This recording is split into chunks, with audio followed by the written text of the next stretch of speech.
Okay. So, the announcements you probably all know is the lab out. It was discussed on Friday. If you have any questions, please feel free to ask. Now, during office hours or TA's office hours, there will be another discussion this week where there will be a little more guidance provided. If you have more questions, please come prepared with this. Okay? There's also homework out that is due this week. Okay? The lab, I believe, is due next week. The homework is due this week, so make sure you submit it on Moodle on time. Okay? A couple other things. The midterm has been graded. I wanted to look over it, compute some statistics and so on, and I'm going to bring it on Thursday and hand it back. So the grading has actually been done. I hadn't gotten the opportunity to review everything and compute some statistics that I can then share with you, the averages and so on. But by and large, it seems to have done fine. I will see any real cause for concern after seeing the midterm. Okay? So keep an eye out for that. Next midterm is still a while away. Focus on the lab for now. I will announce the date. It's going to be sometime in November, maybe around 10th or between 10th and 15th November, before Thanksgiving, obviously. Okay, so I will announce the date soon. Let me first get the first midterm back to you before we start worrying about the second one. Okay? Okay, so be sure to either look for your grade on Moodle and come on Thursday when I want to hand back your answer books. Alright. Okay, so we'll continue our discussion on memory management. So we started talking about this new topic last time. This is really the issue of what the OS needs to do to allocate memory to processes, to allow processes to access a particular region of their memory, let's say stack or heap or whatever it may be. So the picture to keep in mind is what I had shown last time. You have RAM. Okay, you should think of RAM as a collection of bytes or words. For now, let's just assume it's bytes. Okay, so each of these regions is a byte. If it's byte addressable RAM, and then RAM has addresses, so you can think of this as an array, and you have addresses that allow you to access different bytes. So this is address 0, this is address 1, this is address 2, or byte 1, byte 2, byte 3, and so on. So if a memory assembly instruction rather has to access a region of memory, it has to generate eventually a physical address that will allow it to access a region of memory, whatever it's trying to access, which may be a region of stack where a variable is stored. Okay? The other thing to keep in mind is processes, typically when they are programs, when they are compiled, basically you do not know where in memory it's going to be loaded. So most of the compilers are going to generate addresses that are logical addresses or virtual addresses, which are addresses related to the start of the process. Okay? So if your process has size n, then your process address space is going to basically be 0 through n minus 1. So all the addresses are going to be generated assuming the start of the process, but when you load the process, okay, it's going to be loaded in a certain region of RAM. So you have to do the logical to physical address translation, because using these addresses are meaningless if the process is actually loaded at some other region. So you have to actually generate a physical address. This is the logical to physical address mapping that we were talking about. Okay? So last time it looked at a very simple scheme, which is contiguous allocation. The entire process is resident in RAM, and the entire process is resident in a contiguous chunk. It's all in one region of memory. It's not scattered around. You can't divide it into pieces. The whole thing is in one region of RAM. We looked at dynamic relocation and static relocation as examples. Okay? So those were simple approaches. So we are going to now actually look at ways to relax some of those assumptions that we made last time. Okay? The number of assumptions that we would like to relax to allow us more flexibility. Okay? One is we do not want the process to be contiguous, because when processes grow, if it's contiguous, there is a problem if there's another process loaded right next to it. So you cannot let the process grow. If you have a heap that is being allocated on, that will restrict it. Okay? So you want to allow flexible process growth or shrinking, and that will require us to relax this whole issue of it should be laid out contiguously. Okay? The other thing we want to relax is the ability or the requirement that the entire process be resident in RAM at all times. Okay? Doing so limits us in terms of how many processes you can have. So if you have 2 GB of RAM on your machine, each process is 512 MB, that limits you to 4 processes. The moment you start a 5th process, your OS is going to say, I do not have any space to load this into memory. You do not want that. You want users to be able to start as many processes as they want and somehow use the RAM that is still available. Okay, so we are going to relax this whole notion of processors to be resident in RAM at all times. So, and the last thing we are going to do is also let processes, a single process, be bigger than the size of RAM. So you have 2 GB of RAM. If you have a process that requires 4 GB, you want to be able to run the process, not say you don't have enough memory. The way we are going to run it is we are only going to have smaller parts of the process be present in RAM, the rest of the process will be in disk, and we are going to fetch it on demand. And this is going to be, we'll talk about paging today, but when we talk about demand paging, you'll see how all of that works. Okay? So this brings us to the next scheme, which is called paging. And here are some of the observations that I just mentioned. Yeah, I know the last thing we want to avoid, of course, is fragmentation. We saw that when you have contiguous allocation, your memory may get fragmented or external fragmentation. We want to get rid of that problem as well. Okay? So here's a motivation. There's something called the 90-10 rule. This is an observation that basically says, given a process, it spends 90% of their time accessing 10% of their things. Yeah, at any given time, if you look at what a process is doing, maybe it's a large process, but if you actually look at the behavior of the process, what parts of its memory region is it accessing, you will typically see that it's maybe accessing the function, the current function that's executing. Okay? Maybe it's accessing the stack for that function. Maybe it's accessing some heap variables that the function accesses. Okay? This is typically what a process will do. It will fetch instructions, and that's basically where the function resides. And each of these instructions may access variables in RAM, they may access global variables, they may access variables in the heap. Okay? All the other parts of the process are not presently being accessed. At some other points of time in execution, other parts of the memory of the process may be in use. But at any given time, a process typically uses only a small part of its memory, which is roughly 10% of its memory. Okay? So that raises the question, why should we even have the entire process in memory? If it's only accessing 10% of its actual memory region, why do we need the whole thing to be in RAM at all times? Why can't we only have the part that is actively using at any given time in memory, and the rest we will bring in on demand? Okay, so that's really the motivation for what is going to come up in the context of paging. So keep only those parts of the process in memory that are actually being used at this point in time. At other points in time, other parts of that memory region may be in use, so we'll bring those processes. And we are going to basically use this notion of paging, where rather than allocating the process contiguously in arbitrary size chunks, we are going to partition the process into fixed size chunks called pages. We are going to partition memory into fixed size chunks called pages as well, and we are going to allocate pages to memory, pages of a process to memory. And we'll see that doing this page allocation is going to get rid of fragmentation altogether. Okay, so the other thing we are going to relax is the processes no longer need to be contiguous. We'll see how that works.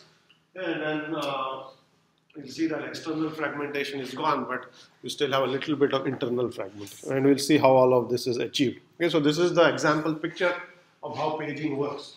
Okay, so this is a process, and that's RAM, physical memory.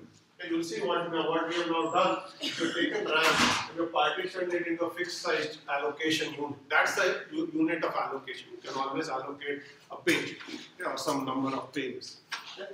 So you have in this case 12 page frames, as they're called, F0 to F11. Okay?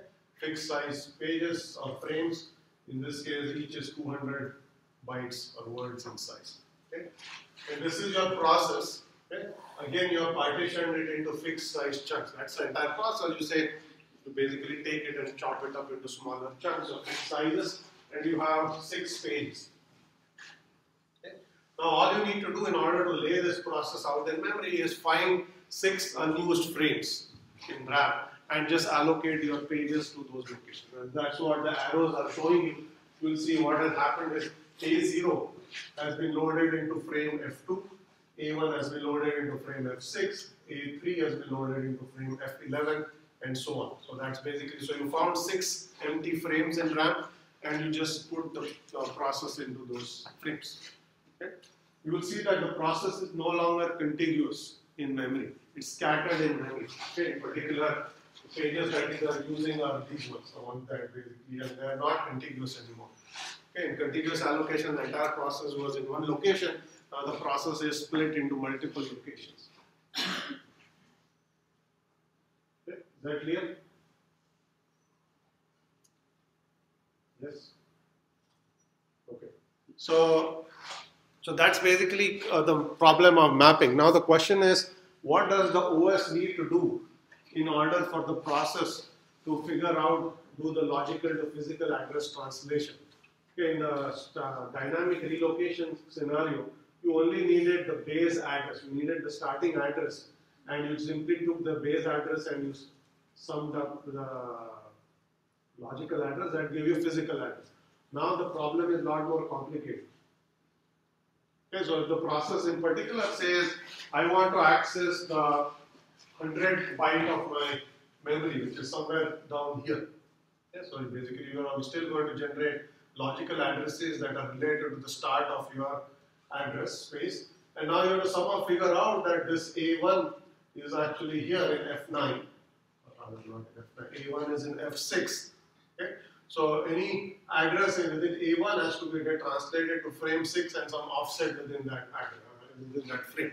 Okay? So the question is, how do we go about doing that? Yes. Maintain a table of mappings from frames to logical addresses. Okay, so you maintain a table that basically shows the mapping, the arrows that you've seen there, which tells you which page is in which frame you can capture in the table that shows you the mapping. Anybody else have anything else to add to that? Do people understand why we need a table? Yes? No? Nobody worry. Alright, so I'll show you some examples here. First, before we do that, let's go through some more formal definition. So the problem is, how do we find addresses when pages are not allocated contiguously? Okay?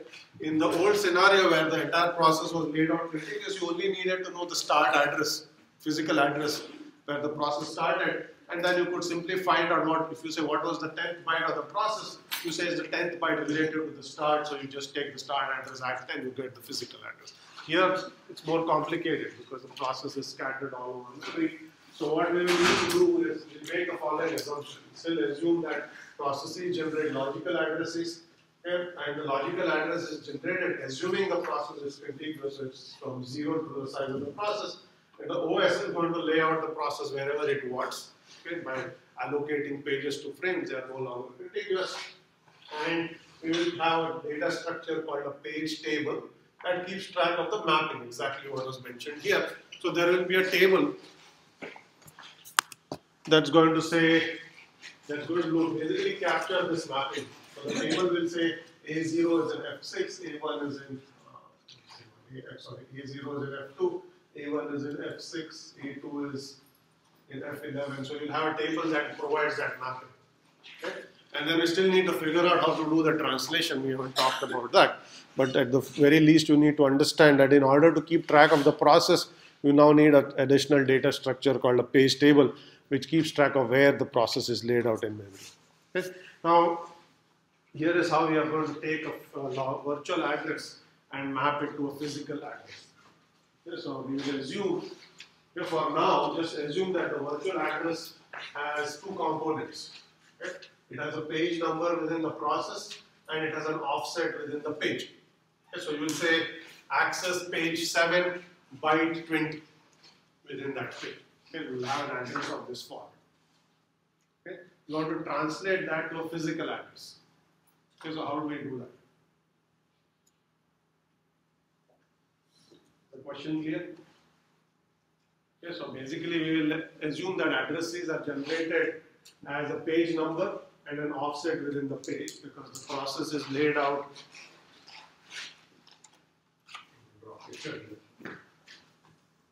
This is your process.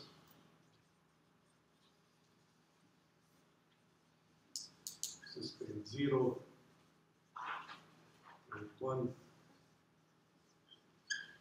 Your process has 4 pages. Okay, so the way you are going to generate addresses, or you are going to say page 1 by 10. Okay, that's going to be basically the 10. Okay, so this is the 10th byte, which is that byte. Okay. Now you have to translate this to a physical address. So our question is, how do we go about doing that? Yes?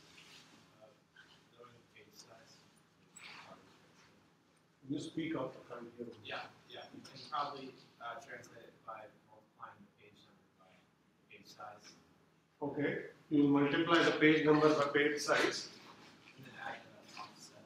Okay, so let's assume, just to make the multiplication easy, is that the pages are 16 bytes in size. Right? So page 1, so where the address is 1, 10. So you're saying that it should be 1 times 16 plus 10. Is that right? That's what you just said. Yeah, but that's a page. Maybe it starts at 0 then. Maybe if you have to, Yeah, just start with 0. you have to subtract 1. Okay, so you're going to subtract 1. So what does it give you? It gives you 10. 10.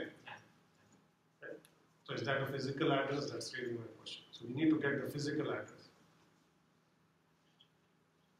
Right, so basically, if you look at what we have done here, we said put pages wherever you want. Right, so here we have this page 0 is actually sitting in frame 2, and this page here is sitting in frame F6. So we want to actually get this address. Right, so you have something to address. Okay, so you look it up in the page table, then what do you do? Sure, you have to look. Okay. So you are saying now, basically what you are going to do, and that was the picture there actually. The answer was actually on the slide, which you will see. What's actually happening is you have a page number and an offset within the page. So you will ask the question, where is page 1? Okay, that's what we want to know. You will say, where is page 1 in RAM? Okay, so what tells you where page 1 is? That's the page table. So you go and look at the entry for page 1. Okay, it says it's actually in frame N. So what you will do is you will take frame N and say, okay, if you want to go and look at this page, go and look at this frame in actual memory instead, because that's where the page resides. Okay? And then look at that offset within the page. Offset is not going to change. The page size and the frame size are one and the same. Okay? So you have to translate page addresses to frame addresses. The page addresses are logical addresses that the process generates. The frame addresses are physical addresses of RAM. Okay, so you're going to actually look up the page table. Okay? You look at the right entry in the page table and ask where is this page in RAM. Okay? And then you take that address and say if you want to access that byte within that page, go and look at this frame instead and look at that same offset within that page. That's how we are going to do the address translation. Yes, question. So F frame in this case serves the same purpose as the base register before. Can you repeat again for me? So we have F here in the page table. Yeah. That's basically the same thing as the base register was before. Yeah, so you are asking a question saying F is the same as the base register as before. You have to realize that in contiguous allocation you have one register which is the base register, and you just look that up and everything else follows from it. Here pages are scattered in RAM. Right? So if it was P plus 1, you look at the next entry which could be completely different location. It's not the next page in RAM, it's some other address. Okay? So in some sense what we have done is each page is acting as a base register just for that page, not for the whole process. In contiguous allocation you have one register for the whole process. Here each of this is going to be one address for each frame. Yes? So the virtual addresses are in relation to the page it's in, not in relation to the whole process. Okay, that's a very good question. We will come to that in just a moment. But let me repeat the question again, just so that everybody understands the question. The question is, why did we have an address that's now a pair last time I told you addresses are just byte offsets from the beginning. So you could have said address I, which is byte I from the start of the process. That's what we said was a virtual address. And now I have just changed it all around and said you get a pair, which is this page number and an offset within the page. And where did this come from suddenly? Right? So why is it not that? That's a good question. So I'm going to provide a quick answer now and we'll come back and get the real answer in just a little bit. So I'm going to say that these two are actually equivalent. Byte I, whenever you're, so processes are still going to generate addresses that says byte I. Okay? But I'm going to claim that it's very easy to translate byte I to a page number and an offset within the page because the page size is fixed. Okay, so if you have 16 byte pages, page size is 16 bytes. If you say address 20, okay, which is basically an I equals 20, okay, that's going to say go to page 1 because we always start counting from 0. So page 0 is going to have addresses 0 through 15. Okay. Page 1 is going to have addresses 16 through 31. Okay, so if I told you address 20, you should tell me that that's page 1, 4th byte in the process. Okay, so that basically, so I translated this to this. Is that clear? We'll actually come and look at how to do the translation, but keep in mind that processes are still generating offsets that are byte offsets. Okay? But it's easy to take the byte offset and convert it into a page number and an offset within the page. And then once you have that, you can actually look at the page table, only look at the page number part of that, just look at the page table, get a frame number, and the offset within the frame remains the same. Is that clear now? Any questions on this? Yes, you have questions? What if you have two processes?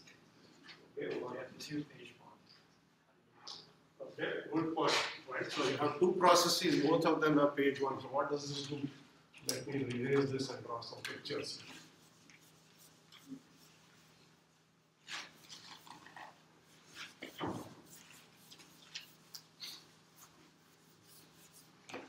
Okay, so I'm going to first say this is RAM. Okay, this is process A. Process B. Okay, let's assume that processes have 2 pages each. Okay, so you will assume RAM. Okay, let's assume that this is 5.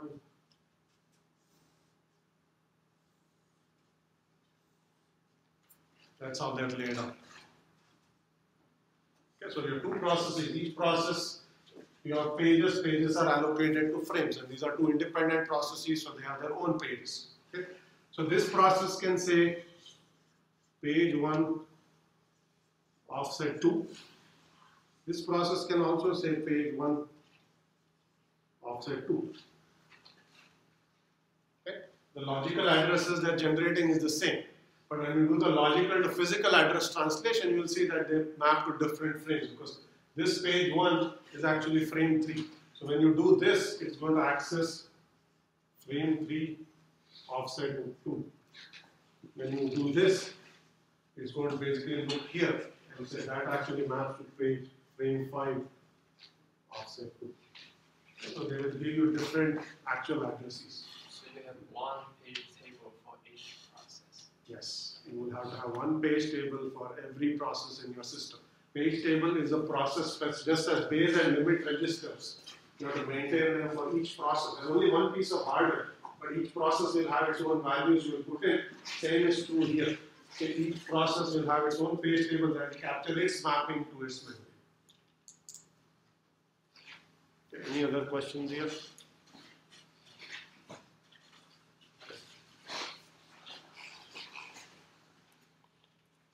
Alright, so now we will, assuming there are no questions, we are going to do an exercise soon to do this mapping.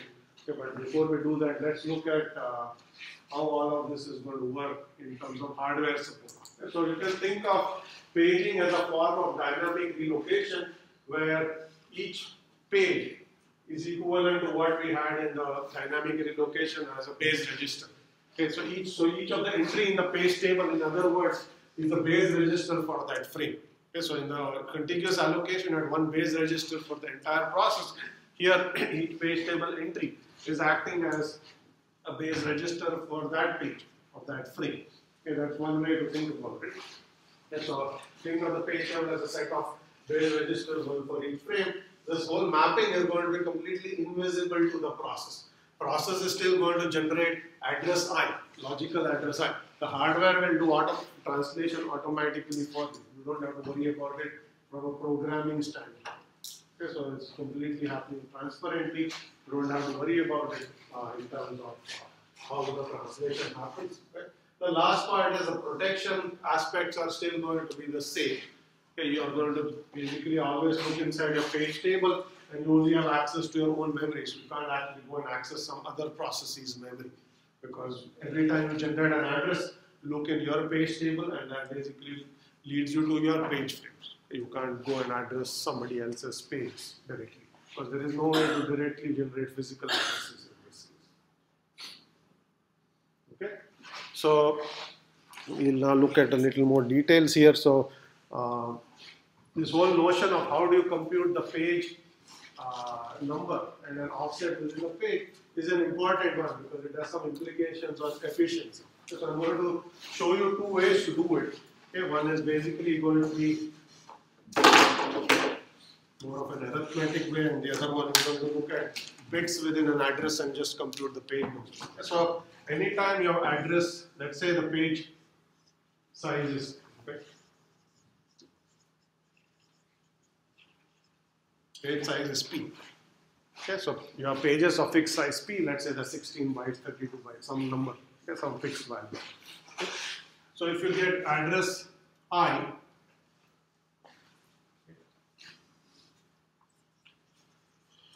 the page number is I over P, okay, and then the offset is going to be I mod P. Okay, so if you do a simple division, you'll figure out. So if I say where, just an example I gave you, where is the 20th byte of the process if the page size is 16? Okay, so you will do 20 over 16, that's going to give you 1. So you'll say it's page 1. Okay, and then you'll say what offset, you'll do 20 mod 16, that's going to give you 4. So you'll say it's page 1, offset 4. Okay, because as I said, the first page is going to have addresses 0 to 15, second one is going to have 16 to 31, and 32 to 47, and so on and so forth. Is that clear? Any questions on this? Okay, if this is not clear, then what I'm going to say next will not be clear. I'm going to show you how to do this using bitwise arithmetic, just looking at bits of an integer rather than actually doing this division. Okay, so basically taking, yes, no question. So the page numbers are not just I divided by B. Yeah, so question is, yes, so basically the process is still going to say, get me address I. Okay, the I is related to the start of, so it starts at 0, so it's going to generate I. So you have to take I and say which page and which offset within the page. So the way you're going to do this is you're going to do I over P, that's going to give you the page number, and I mod P is going to give you the offset. Okay, now this basically means you have to do one division and one mod, which is still expensive to do. Okay, but we are going to see a simpler way to do it. But it should be clear that's how you are going to compute the page number and an offset within the page. Okay, the question is how are we going to simplify it? So I'm going to say we are going to limit the page size to be some exponent of 2. Okay, we won't allow you to pick it arbitrary. You could have picked 17 bytes as your page size. We won't let that fly. We are going to say it has to be some exponent of 2, which means it's 2 to the power n. You pick n. Doesn't matter. Typical page sizes are 4096 bytes, which is 4K or 8K, 8192. Okay, but there's some power of 2. And the question is, if it is some exponent of 2, then can you actually simplify how you compute the page number and an offset? Yes?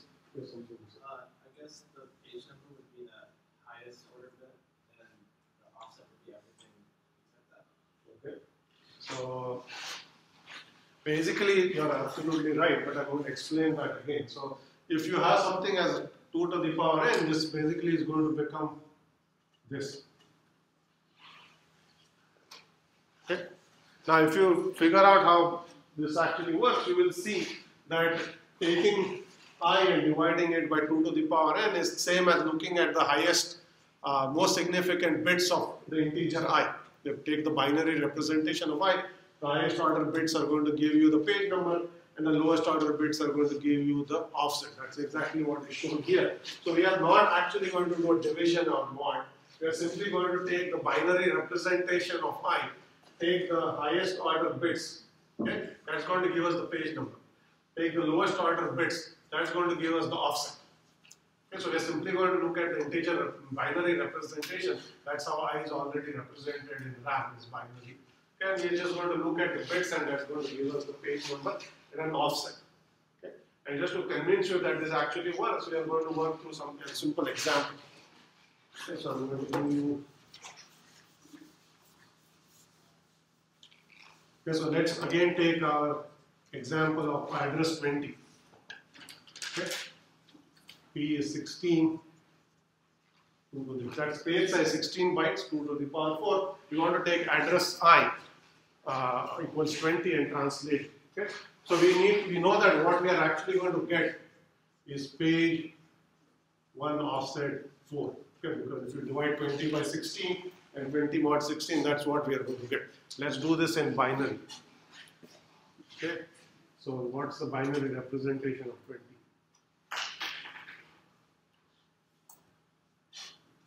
People remember binary representation. Yes, so it's going to be 16 plus 4, right? So you'll have 101. That's 1, 2, 4. Okay? So you will add some legal numbers. Okay, that's binary of 20. Okay, 16 plus 4, so you'll have to put 1 in 16 place and 1 in the 4. Okay, now let's do what do we mean by, so this is 2 to the power 4. Okay, so what this is going to tell us is, look at the 4 bits which are the least significant and which are 4 bits which are the most significant. And we'll say that this is actually going to give us the page number. Okay, so if you take 0001, what is that in binary? Okay, 1 should always be 1, so this is 1. And what is 0100 in binary? Okay, that's 4. Okay, so you got 1 comma 4 just by looking at that's the same thing as that. Okay, the simple binary arithmetic, when you divide by 2 to the power 4, you can simply look at the most and least significant bits to get the quotient and the offset, which is the remainder, essentially. Yes? Why do you have 3 zeros of the number? These 3 zeros? You don't have to. I just assumed it was an 8-bit integer.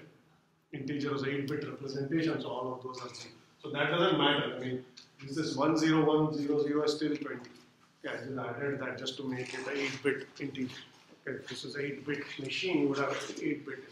It doesn't matter. 1 is still going to be 1. What you add before 1 doesn't make any difference. Okay? Is that clear? Yes? Can you explain how you like divided up? How you pull out the 1 from the 0, 0, 0?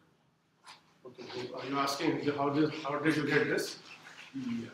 Okay. So basically, if you are going to say 2 to the power 4, okay, when you do offset, that says pull the least significant 4 bits, that's your that's this value, and then everything else is the page number. Okay? So you take the representation of 20, which is essentially 10100, take the 4 bits at the bottom, which is this 0100, that's going with offset. 0100 is 4 in binary. Okay? What you're left is essentially, you don't have to worry about this, it doesn't matter. So what you're left is this. Okay? 1 is 1. Okay, that's basically this. Okay? Is that clear? Yes, your question. Yeah. Is this put like a practical limitation on number of pages? Does it put a limitation on number of pages? On number of pages. In what way are you asking? Well, We are limiting the page size to be some exponent of 2. You can pick whatever size you want. You want lots of pages, you pick a small page size. Like if you have 2 gig of memory, right? You pick 4K pages, you still get lots of pages. The number of pages, effectively your RAM size is going to limit how much memory you have. Okay, so I misunderstood. I'm not sure assigning page numbers like to the end. So like the first page sizes are. I don't think The page numbers will go from 0 to 1, and you always count from 0 to 1. So page 1, page 2, page 3. You simply said the size of a page is 2 to the power n. So you can have 16 byte pages, or 32 byte pages, or 64 byte pages. You can't have 100 byte pages. That's not exponential. So in that way, the highest order bits were defined. So like when the first. Absolutely. Yeah. Yes. Sure. Basically binary division. Your questions. How does mapping work if physical memory is? How does the mapping work in physical memory? Is that your question? Yeah, Yeah, so I think the mapping is basically the page size, the page table is going to tell you how many pages belong to the process. Right? So we have erased this thing. So we had this thing called a page table, okay, and it basically pointed somewhere here and one pointed here. Okay? So what happens is the mapping doesn't actually have anything to do whether memory is full or not. The mapping simply looks at the page table and says, take this page and map it into a frame. Okay? Now, if the process grows, let's say process asks for one more page. This is where it matters whether memory is full or not. So the process asks for a third page. You have to have an entry here. You look for an unused frame here. Wherever the frame resides, doesn't matter where it resides. Let's say page 0 is unused. You haven't mapped it to anything. You say, okay, allocate that page here. So you are going to basically go and do that. Okay? If memory is full, you are going to say there is no way for this process to grow because all the frames are in use. So I cannot let the process grow. It will give an error. Okay, so memory being full or not only has implications on allocating new entries into the page table and growing the process. There's no bearing on the mapping. Mapping takes what is currently in use and just maps a page number to frame number. And how is mapping arbitrary? Is the mapping arbitrary? Mapping should be completely arbitrary. There is no reason to keep the process contiguous anymore. When the process has given me a page, you can give it whatever page it wants. It doesn't have to be listed next to the current set of pages or anything like that. Because there's no implication on performance by putting it wherever you want. Okay, you will also observe there is no more external fragmentation. You are allocating pages in granularity of allocating memory in granularity of pages. Okay? So if the process says give me X, you round it up to the next multiple of a page size and give it that many pages. You're done. Because there's never going to be a case where even if you have lots of holes which are unused frames, there is no problem because whenever the process says give me a page or some number of pages, you take any unused frames and allocate it. They don't have to be contiguous anymore. Yes, so external fragmentation is gone. There's no external fragmentation. Is that clear why? Should I explain that again? People convinced it's gone, yes. Well, what if there's only enough frames for part of the process? Will the Okay. What if there is enough frames for part of the process? At this point in time, we have not relaxed the assumption that processes can be greater than size of RAM or anything like that. We are still assuming the entire process is resident in memory. We will relax that short, and that's the next scheme. First, we need to understand paging before we do the next one, which is called demand to be. Okay, so as of now, the whole process has to be in memory. You try to start a process that's bigger than RAM, will not work. Okay, OS will say cannot do it. You try to grow processes such that all the frames are in use, processes cannot grow anymore. All of that we will fix. But at the moment, everything that is in the process is in RAM. And there are entries going from page tables to frames. Any other questions here? Alright, so I think I already mentioned this. You will basically assume that the page is some page size is some exponent of 2. We have also said that RAM is some exponent of 2. That means there are integral number of pages, but the number of pages is also some power of 2. That's also typically the case.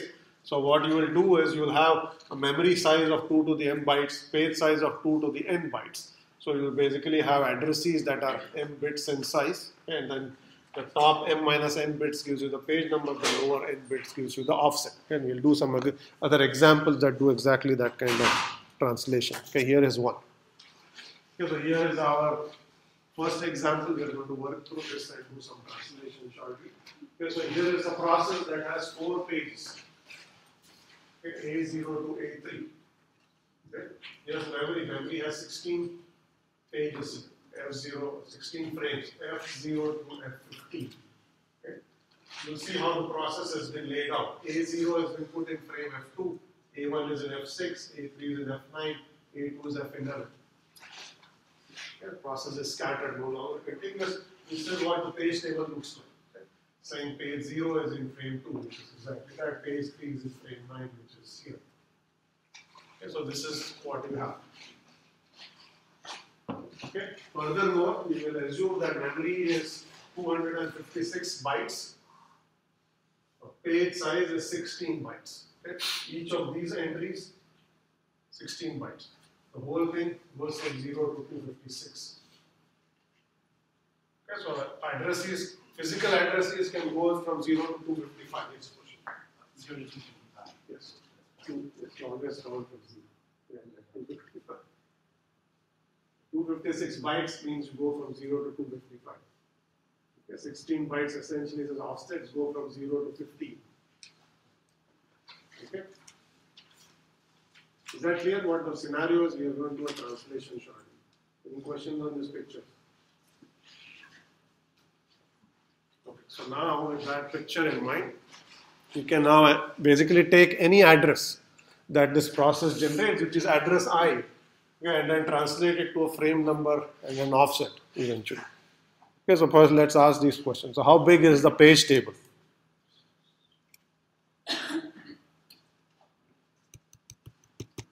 How big is the page table?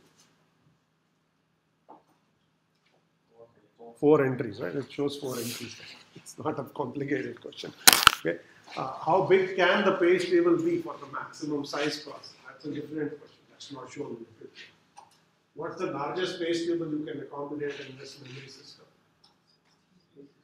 16 pages. There are 16 frames. Process cannot be, the process has to be entirely resilient. So your page process size cannot exceed 16 in this case. The biggest page table you can ever have in this system is 16. This process only has 4 pages. That's why its page table is size 4. Okay? So next question is, how many bits do we need for an address? Assume that we can address in 1 byte increments. So how big is the address typically in this system? Not typically. How big is the address? 6 bits. Okay, can you explain how that 6 number came up? What? Where did you get 6 from? That's one thing. How you got 6? Well, you need 3 for the page number. Wait, I'm going to change my answer to 8. Okay, good. No, that's your point. Like that answer. So can you explain that? Okay, so you need a maximum of 4 bits to express the page number, and I guess 4 bits to express the offset. Okay. So that's right, but I'm going to give a simpler answer because it's easier to understand. So what's the size of memory? 256. Okay. That's the maximum size of the process. So let's take the worst case process that takes up the entire memory. Okay. What's its address range? It's going to go from 0 to 255. Okay, because it's basically going to have this address. I guess it is there. So you have this process that's going to take up the entire memory. The maximum address it can generate is 255. Okay, it's going to go from 0 to 255.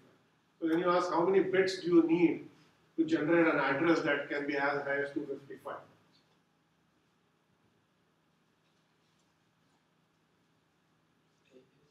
That's 8 bits. Into the power 8 is 256. Okay, so if you have to address, so the other way to ask is if you have an integer that must go from 0 to 255, how many bits do you need for that integer? The answer is 8. Okay, so this is an 8-bit system in this case. Okay, so 8-bit system. So addresses you don't need an address. You can have bigger addresses, but you don't need them in this system. The worst case address you can ever generate is 255. Because for the worst case process, that's going to take up the whole RAM. So you need 8 bits for an address. Is that clear? Any questions on this? So we'll assume you have 8-bit addresses in the system. Okay, so what that means is your integer representation of an address I is going to be 8 bits in size. Okay? So then the next question is what part of that 8 bits is the page number and what part is the offset. Okay, so now we are going to erase some of this again.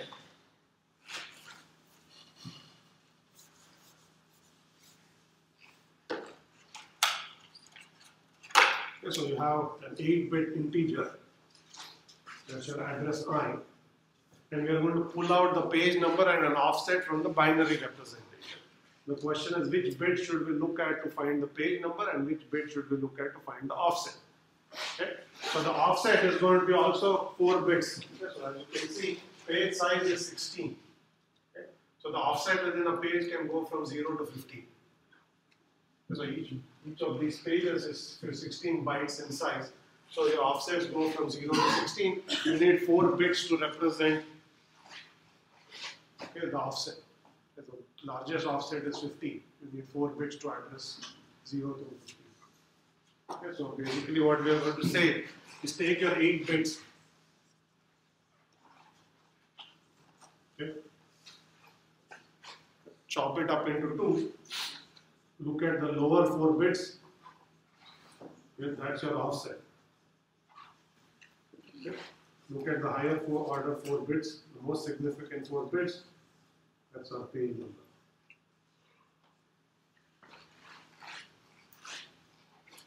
Okay, is that clear? Any questions on this? If not, we're going to do an example or continue our example. Okay, so now the question is your address 24. Okay, so I is 24. We are supposed to do the translation. Okay, virtual address 24. What's our physical address? Okay, and you still have the picture here. So that's our page table. The first question is you ask is for 16 byte pages, which page does address 24 land in? Yes? Page 1. Okay. What's the range for the first page? 0 to 15 bytes. What's the range for the second page? 16 to 32. Okay, 24, address 24 is going to be the first page which has bytes 16 to 32. Okay? So page number for 24 is page 1. What's the offset? Offset is 8. Okay? Address 24 is the 8th byte of page 1. Okay? All we did is simply we did what we have just done is this. 24 divided by 16, 1. 24 mod 16, 8. That's what we just did. You can mentally think about it. You can just do arithmetic and do it. Okay, now we are going to do it in binary. Okay, now for that we need to write 24 in binary. 24 is 16 plus 8. Okay? So what is 8?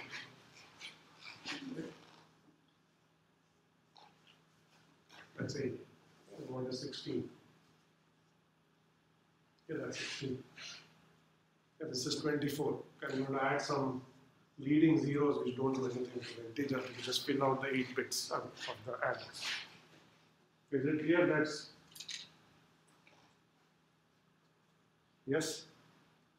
Okay, so now we are just going to look at the lower 4 bits. That's going to give us 1000. What is that? That's 8. That's our offset. We are going to look at the higher order bits, that's 0001, which is just 1. Okay, that's page 1. Okay, so if you just look at these bits, you also got page 1 offset 8.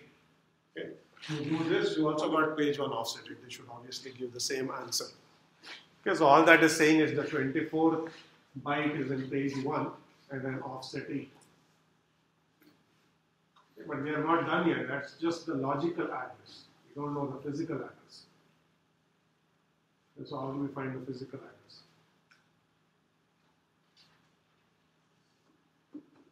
Yes. We use the page number to look up the page in the page table, and then find the physical address, the base address from the page table, and then add the offset to it. Okay. So to do physical to virtual address, you have to look at the page table. So we want to find page 1, the 8th byte of page 1. So you say, where is page 1 in physical memory? Page table is going to tell you that. So you look at the first entry, where is page 1? It's in frame 6, it's right here. Okay, so we are done. You say that you want page 1, offset 8, go look at frame 6, offset 8. Okay?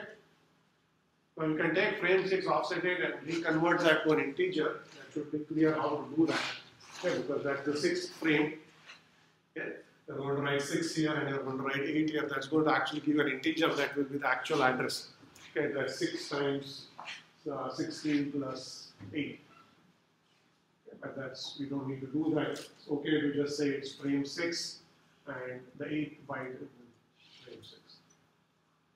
Okay, so this is how the translation is going to work. Okay, first you'll take the address I, we'll pull out the page number and an offset using this method. Okay, or that method should you care to do this in binary. This is easier to do on paper. If you do that, you look at the page number, find the frame number, and you're done. Okay? Any questions on this? So the next question we are going to ask is how do you actually implement that logic in the system to do this efficiently? Okay, now we know how to do it on paper, okay, but in the actual CPU, we are going to have to implement this logic of doing the translation. Okay, so let's look at that in a little bit. Okay, so we did all of this. We got the same answers here.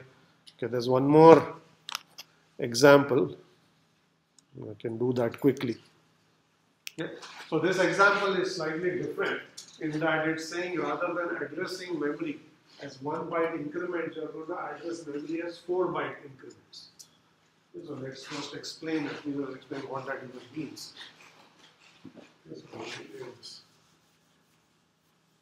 Okay, so until now we have assumed that memory is an addressable array of bytes. Okay, this is byte 0, 2 and so on. Okay. So you can address each byte individually.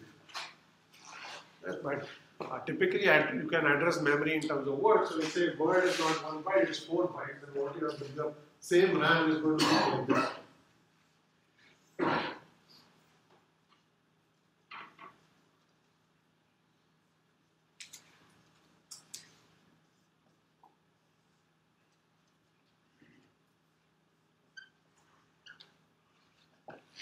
So when you address 0, you actually now get 4 bytes, not 1 byte. You're going to get all those 4 bytes. So your word, what you're getting is a word.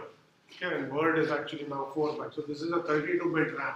32 bits are 4 bytes. Okay, when you have 32-bit addressing, you're not actually addressing individual bytes. You're addressing 4 bytes at a time. What that means is when you actually say, give me address 0 of RAM, you're going to get 32 bits out of that address. When you say give me address 1, you are going to get the next 32 bits, which are the next 4 bytes. When you say address 2, you are going to get the next 32 bits. And so on. Okay? Is that clear? You cannot no longer in this system address individual bytes. You are only addressing words. You can't go and just pull out that byte, for instance. The byte addressable RAM, you can pull out individual bytes. Okay, here now we are assuming you can address 4 bytes at a time. This is a 32-bit system. You cannot address individual bytes. You have to address them at 32 bits at a time. So that's the minimum granularity of a word you can look up in RAM. Okay, is that clear? Yes. You look up that word and look at the specific. Yes. If you want to look at those 8 bits, you have to get the whole word and then look at the right bits within the word. That of course you can do. But you can't just go and just get that and not the rest of the word. That's all I'm trying to say. Okay, one word is the minimum amount of memory you can look at any given time, not smaller than that. Okay, so now we will assume a 32-bit system. Okay, now we just ask the question, the same example we are going to now do in the 32-bit system. Okay, so the question is, so we are going to address in 4 byte increments. So what does this do to our system? Okay, same example. Yeah, this is not changed, but we are assuming now that you are addressing in terms of 4 byte increments. Okay? The only thing that is really going to change is the page size, which is still 16 bytes, now becomes 4 words. Yeah, because you cannot address individual bytes, you can only address 4 bytes at a time. So the addresses within a page are going to go from 0 to 4, not 0 to 15 anymore. Because you cannot address the individual bytes, you address them as groups of 4 bytes at a time. So your 16 byte page gets split up into 4 words of 16 bytes, 4 bytes each. Okay, so the offset within a page is simply going to go from 0 to 4. The number of pages is unchanged. That's all that has happened. Okay? So what does that mean? Okay, so you still have 16 frames and an offset within each page is 0 to 4. Okay, so how many bits do you need to address 0 to 4? Okay, 2 bits. Okay, so now we no longer need 8 bits like before. Okay, because if you needed 8 bits, if you could address all the 16 bytes, then this part is going to shrink. Okay, so this part is only going to be 2 bits, not 4. So in this system, you only need 6 bits to generate addresses, because you cannot actually go and address all of those bytes, you can only address words. Okay, so you need smaller addresses. Okay, so I'm going to go back to the example here. Okay, so what part is, I'm going to just put the answer up here. So you're going to need 6 bits for the address, 4 for the page, but the offset is shrunk because you cannot address bytes, you are addressing words. So you have 6-bit addresses. What part is P and what part is D? In your 6-bit address, the 4 most significant bits are still the page number, the 2 least significant bits are still your offset within the page. And now we're going to say, do the translation for address 13. Okay. We're going to do the same thing.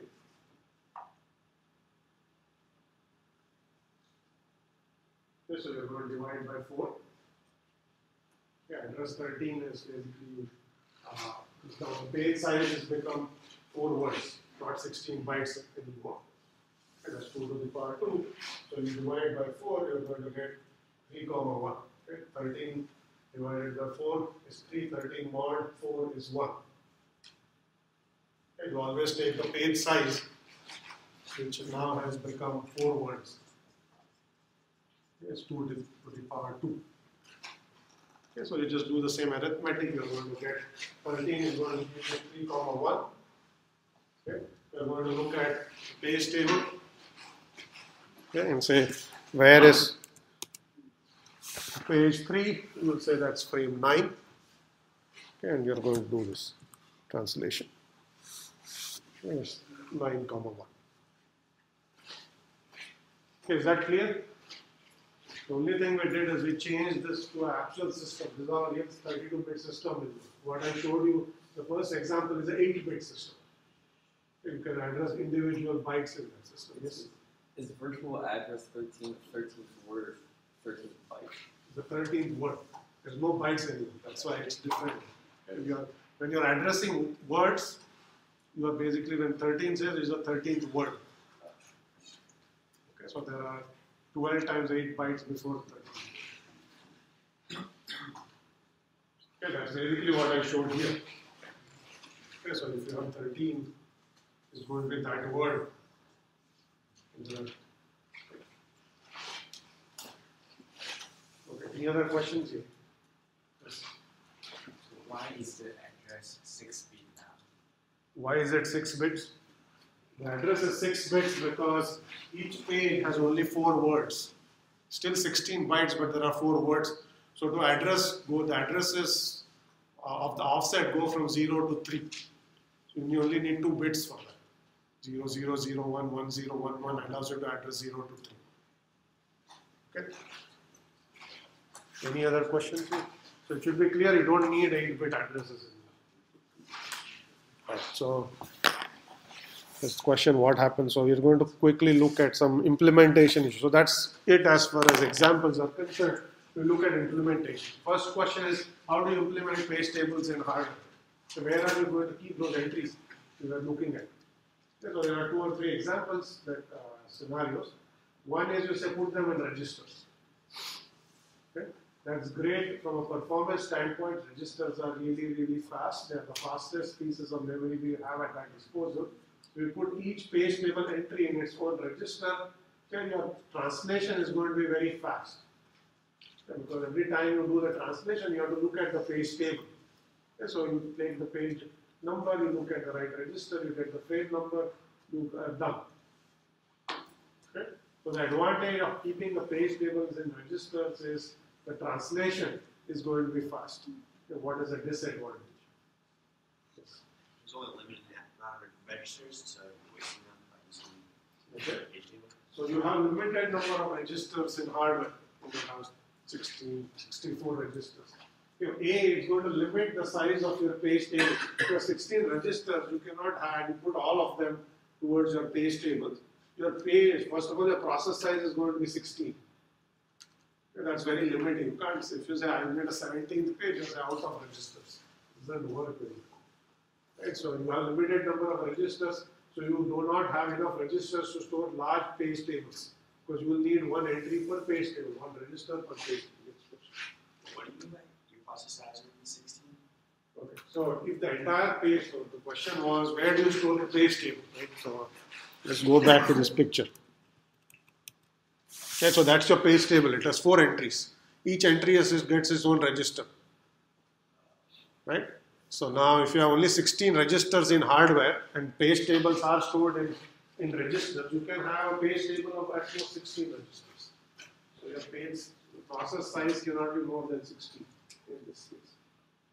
Because each entry on the page table goes in its own register. Okay, so that's clearly limiting. Okay, performance is great, but practically it doesn't work. Okay. Other option is you actually store the page table in memory. Okay, the page table can be stored in the kernel address space. You can put the page table in the process control group. Okay. Now you are no longer limited by size. You can have large pages, the large page tables. Okay, because your RAM is large, kernel can always allocate more memory and store ever increasing page tables. Okay. So there is no more, if you actually store the page table as a data structure in RAM, you do not have any constraints on how large the process can be. It can be quite large. And our question is, why is that not the best from an efficiency standpoint? It's comparatively slow. Yeah. Yes. You're taking up space in your RAM that you could be using in your processes by pulling this out of it. So you're taking a space in RAM too. You have to put it somewhere. So you have to find some place to put it. The RAM, registers, or some other place. Wherever it is, you have to store that information. But you're right, it's going to take up space. The other point is also right, it's going to be slow. Okay, in fact, I'm going to say that it is actually, your performance is going to be pretty poor in a system where the page table is in memory. Okay, the reason is, anytime you do an address translation, you are going to have to look up the page table. Okay, because you are going to do this computation where you are going to pull up the page number. You are going to index the page table, find the frame number. Okay? So every assembly instruction that ever has an address in it will require you to access another piece of memory, which is your page table, in order to first compute the physical address. Okay? So every memory address will actually, or every access to a memory address will require 2 real memory accesses. One to the page table, one to the actual address you are trying to access. Okay? Factor of 2 slow down. Okay? All your processes is going to run half as fast as before. Okay, so you basically cut your performance in half by putting the page table in memory. Okay, practically every assembly instruction is going to have some access to memory. Okay. To find out that address, you have to do this translation. To do the translation, you have to go access a page table, which is also sitting in memory. Okay, so each memory address is not 2 memory addresses. Okay, so implementation of page tables, important consideration. You just put it somewhere without thinking about a bad performance implication. So what can we do? Put it in registers, good performance, but now you're limiting the size of processes. You put it in RAM, you have no limits on size, process sizes and so on, but performance is going to be really bad in the system. So what choices do you have? Small but fast processes or large but slow processes. Those are your options.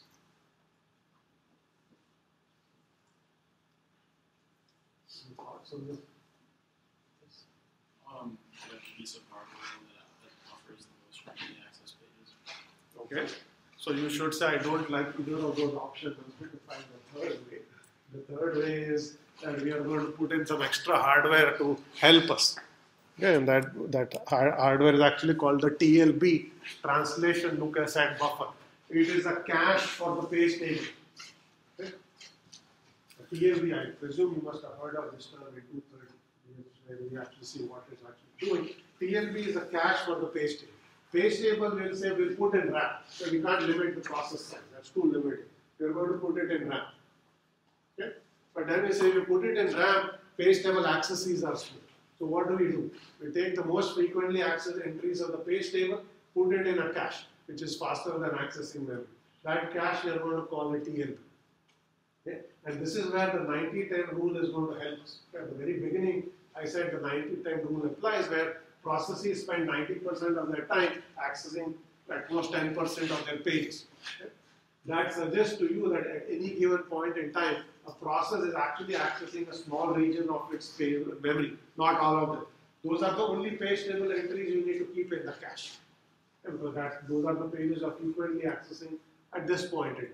The other page table entries are valid, but they are not in use at this point in time. So we are putting a smaller cache that holds the most frequently accessed entries of the actively used entries of the page table is going to help us speed up accesses to the page table. Okay, so that's basically a TLB. Okay, it's also called an associative memory, that is also called a key value data structure. So basically key in, so it's like a hash table. You put in a page number, out pops a frame number, assuming that entry is in the hash table. Okay? And we'll look at how this works. Okay, so this is now what our actual page translation is going to be. It's beginning to get a bit more complicated. So that's your CPU is generating virtual addresses I. Okay? We are just going to assume everything is 2 to the power m. So we are going to pull out the p most significant bits out of that address and call it the page number. We're going to take the least significant bits and call it the offset d. Okay? Now the page number has to be translated to a frame number. So what we will do is take p and look up the cache first. We're going to look up the TLB. Okay? We'll say, is this entry already cached? If you basically find a hit, which is called, it's cached, you get a TLB hit, you are done. You look up the entry from the cache, you get the frame number. Okay, so there's nothing more to do at this point. And this is the fast path. This is the faster cache than memory, so performance is not slowed down here. Okay? Occasionally, you are going to access an entry that is not cached here. You're going to get what's called a TLB or a cache miss. Okay? At this point in time, you're going to say the entry I'm looking for, which is the page entry for page P, is not in my cache. I have to go and look at the actual page table which holds the entry, which is stored in RAM. So you're going to access that, pull that entry out, do the translation, but also stick that into the cache so that if the next time you access it, you now have it cached. Okay? And this is where locality of reference is going to help us. It says once you access a page, you're likely to access that same page in subsequent assembly instructions in the near future. So once you pay the price of a TLB miss, you can go to memory and pull that entry out and put it in the TLB. The next time you access it, which is likely to be in the near future, is going to help you. And that's going to be on the fast. Okay? Is that clear? So you'll see that there's a valid bit there which is going to tell you whether the entries there are valid or not. Not all. Initially when you start, the TLB is going to be empty. Okay, that's a cache. Everything is in the memory. As you access pages, as you execute instructions, entries are going to be fetched from the page table. You're going to stick them there, and as you put each valid entry, you're going to put a valid bit to say that entry is valid and so on. Okay, so you're going to manage the TLB, and entries are going to be sort of paged in from the page table. Question? So how does it distinguish between different processes? Okay, question is how do you distinguish between different processes? So the TLB is a global piece of hardware. Right? So basically it's shared. So when you do a context switch and start running the process, you start with an empty TLB. Whatever the entry the previous process has stored is meaningless to you. That is its entries. So you can either clear it out in reality is just we have the valid bits. So you start with an empty TLB, and as you had this TLB misses, you'll fetch those entries. That's one way to do it. The other way to do it, which is slightly better, is whenever you do context switches, you don't just clean this out, but you can take those entry and put it in the PCB. Okay? So the next time you resume execution of the process, you can reload the TLB. This will allow you to start with a warm TLB, not a cold or an empty TLB. Okay? Doing that is going to increase the overhead of a context switch, because not only are you saving registers and all of those things, you're also saving the TLB entries. Okay? But that means next time you start, you don't have an empty TLB. All the entries you had fetched in the previous quantum or time slice are still present. Okay, so you have these two options. Start with empty or save and restore. Any other questions here? Okay, so TLB is going to help us speed things up. So we are going to keep our page table in memory. Okay, it's going to be slow. To speed things up, we are going to put in an extra piece of hardware, which is a faster cache that stores entries on the page table. This cache is only going to store entries on the page table. It's not like the L1, L2 caches you find that actually store data and instruction. This is a special cache that's only meant for speeding up page table accesses. We will not show anything else in this cache. Okay, so I'm going to quickly look at the question. So now we'll see how much speed up did we get. You can actually do some analysis. So you say, what is the effective memory cost of effective memory access cost? And the page table is in memory, no TLB. Okay? And basically it says effective memory access is twice of memory access. Every time you access memory, you have to also access the page table. So every memory access turns into two memory access. So effective cost of a memory access is twice the cost of an actual memory access. So 2 MA. MA stands for memory access. Okay. So now you say I put in a TLB. How much speed up did it give? Okay. This is the expression that does that. So basically to analyze this, you have to say what is the probability of having a TLB hit? Which means what's the chances that when you try to access the page table entry, it's already in the TLB. Okay, let's call it P. So P is the probability of a hit. So then whenever you have a TLB hit, you are a fast path. This is the cost of accessing your memory, which is cost of accessing the TLB, which is fast. And then you go and actually access the memory address you're trying to get to. Okay? So MA plus TLB is the cost of accessing memory when you have a TLB hit. Okay? Now if you have a TLB miss, what you're going to get is you first look at the TLB. Let's find that the entry is missing. Okay? Then you go to the page table, pull the entry out, okay? And then you are going to actually access the memory. You have two memory accesses, one to get to the page table, one to access the memory, and then you also looked at the TLB. Okay? So if this is the probability of a TLB hit, which is P, probability of a miss is 1 minus P. Either you have a hit or a miss. So P is the probability of a hit, 1 minus P is the probability of a miss. Okay? So you basically get this expression, which is 1 minus P times this cost, which is the slow path, TLB miss cost, plus P times the TLB hit cost. That's the effective cost. Okay? Yes. Page table's not in the TLB. Does that mean it's not created, or does that mean it's any memory? No, so if page, not that the page table is not in the TLB, the page table entry is not in the TLB. The page table is created when the process is created. Okay, let's say page table has 100 entries. TLB is a cache. Okay, it can only have 5 entries. So it takes the 5 most frequently accessed entries from the 100 entries and puts them there. So by default, a large portion of the page table will not be in the TLB. Only some rows of some entries are in there. The rest are not. Okay, so if you happen to access the ones that are in there, you just go there. If you access one of the other 95 in this case, you will end up here. Is that in RAM? This is in RAM. This is always in RAM. That's in its own piece of hardware. That's the cache. Okay, so this whole thing is always in RAM. You're not going to create it on the fly. Okay, so before we end, it should be clear what we are saying here. So if there is no TLB, your factor of 2 slowed down. Every memory access becomes 2 memory accesses. One to get the page table, then to get to memory. Otherwise, you have this. P is the probability of a hit, and then you have the fast path when you look up the TLB and memory access. That's a slow. But before I finish, it should be clear that if you have lots of hits, okay, P is high. Let's say you get 99% of the time you get hits. Okay? So this P is going to be 0.99. This expression is going to get multiplied by 0.01. So the weight of this term is going to be small. Okay? Effectively, memory access is going to tend towards this value, which means you're going to have a significant performance speed up. Okay? On the contrary, if you have lots of misses, you're going to end up in this regime, which is basically this expression is going to start going to 0. This is the expression that's going to dominate, that's going to look like that. Yes. Just to be clear, you said the page table is always in RAM and it just changes with every processing. It's just like what? Does it just like replace itself every time? Like it's just making a new one and just figure it out? Okay, so maybe I'll explain this one last point. So page table is always in RAM. Each process, moreover, has its own page table. That's also in RAM.